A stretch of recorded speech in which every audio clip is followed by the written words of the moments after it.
How to read people in English. Yesterday, I sat in a small coffee shop near the station. The air smelled of roasted beans and quiet conversations. At the next table, a young mother smiled at her little boy, but her eyes were red, shining with tears she tried to hide. The boy looked at her, tilted his head, and whispered, "Mom, don't cry." She had not said a single word, yet he understood. That moment stayed with me. Children can read emotions better than adults. Strange, right? But maybe it is because they listen with their hearts, not with their ears. They see more because they are not distracted by the noise of words. They focus on truth, not language. Maybe that is what we lose when we grow up. We learn to speak, but we forget how to feel. Welcome to Learn English Listening. I am Lydia. Here, we do not just learn English words. We learn how to hear the language of emotion. We learn to listen to what people mean, not only to what they say. Tell me in the comments, have you ever met someone who said they were fine, but you knew they were not? How did you know? Maybe their eyes told you the truth. Maybe their silence spoke louder than words.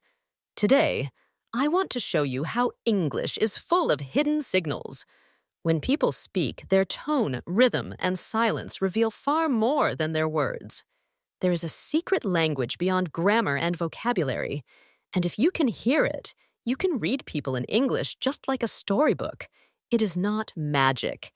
It is not mind reading. It is empathy. The power to notice small things that most people miss. The movement of a hand, the rise of a tone, the quiet pause before a word. So take a breath, open your ears, and more than that, open your heart. Because today, we are going to learn the real language that connects people. When I first moved to London, I thought my English was good. I knew the grammar, the idioms, the polite phrases. But when people spoke to me, I often felt lost. They said one thing, but something in their tone said another. Once, a colleague looked at my project and said, "That's interesting." I smiled, proud of myself. Later, I learned that in British English, that phrase often means the opposite. It is a polite way of saying, "I do not really like it." I felt foolish. How could I understand every word but still miss the meaning? I began to notice this everywhere. People said, "No problem," but their voices were tight. They said, "I'm fine," but their faces looked tired. I was fluent in words, but deaf in feelings. Have you ever felt that too? Have you ever been in a conversation where the other person's smile did not match their voice? That confusion is not your fault. No one teaches us the hidden language of emotion. One night, after a long day, I sat on the train listening to people talk. I closed my eyes and ignored the words. I listened only to their voices. I heard laughter with no joy. I heard a soft tone full of care. For the first time, I was hearing English not as grammar, but as music. That was when I learned that communication happens on 3 levels. The first is words. The second is tone. The third is body. Together, they form the truth behind every sentence. If you can learn to listen on all 3 levels, you will never be confused again. Because you will not just understand English, you will understand people.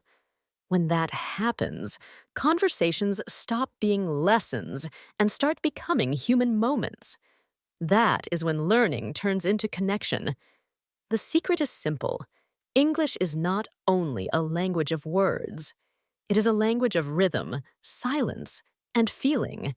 Body language, tone, and word choice create the full picture of what someone truly means. Let us start with the body. When a person's feet point toward you, they are interested. When their arms cross, they might be protecting themselves. The body always tells the truth before the mouth does. Now listen to tone. When someone stretches a word, it usually means friendliness or excitement.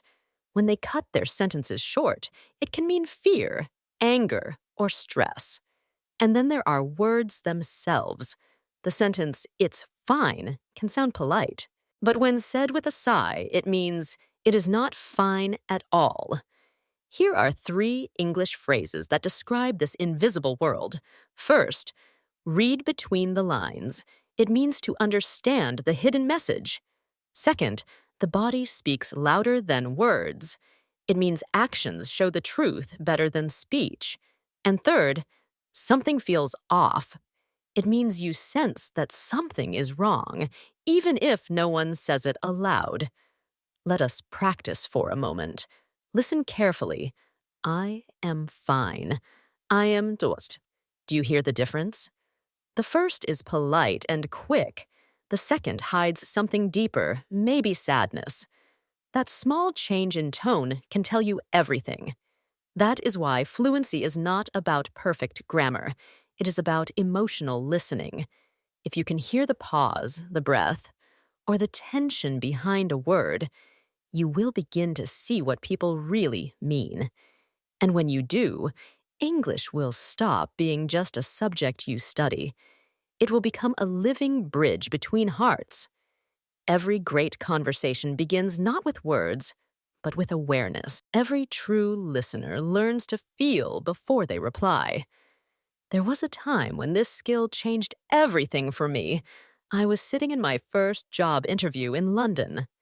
The manager looked serious. When the conversation ended, he said, "We'll call you soon." His tone was flat. His eyes turned away. In that instant, I knew what he really meant. It was a polite goodbye. I had not passed. I walked out of the office into the cold air. But instead of crying, I smiled. Because even though I did not get the job, I understood something far more valuable. I finally understood English, not the language of words, but the language of emotion. 2 weeks later, the phone rang. It was the same manager. He said, "I have never seen anyone smile so kindly after rejection. Would you like to come back? We may have another position for you." That day, I realized that kindness speaks louder than disappointment. This experience taught me 2 more powerful phrases. The first is read the room. It means to sense the feeling or energy of the people around you before you speak. The second is speak from the heart. It means to say what you truly feel, not just what sounds polite. When you can read the room, you stop guessing what others think. When you speak from the heart, people start to listen for real. If you could change one thing about how you listen to others, what would it be? Because when you listen with empathy, your English connects hearts, not just minds. You no longer worry about sounding perfect.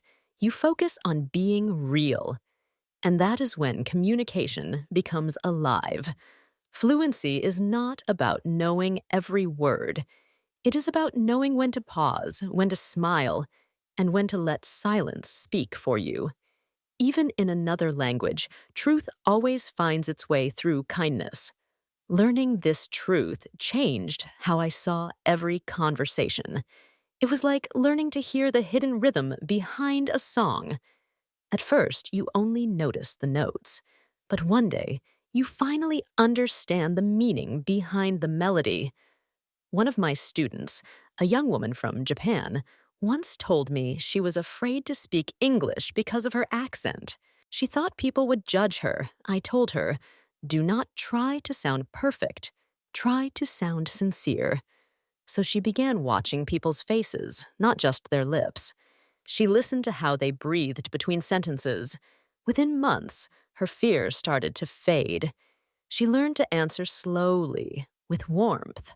People smiled back. Her English was still simple, but it carried something far stronger: connection. She realized that people do not remember perfect sentences. They remember how you make them feel.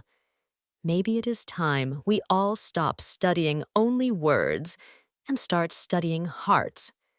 This week, I want to invite you to try something new. When you listen to someone speak English, do not focus on understanding every word. Focus on their tone, their pauses, and their eyes. You will be amazed how much meaning you can catch without translation. When you learn to hear the feelings, you start to live in English, not just study it. And when you live in a language, you begin to live in understanding. That is where confidence truly grows. At this moment, you can keep listening with your ears, or you can start listening with your heart. One way teaches you information, the other teaches you connection. Every day, you meet people who hide pain behind polite smiles. They say, "I'm fine," when their hearts are heavy. Maybe today, you can be the one who hears what they do not say. Who is the one person you wish understood your real feelings right now? Write their name, or just their first letter, in the comments. Sometimes writing it down is the first step to healing. Remember this: words can hide, but eyes never do.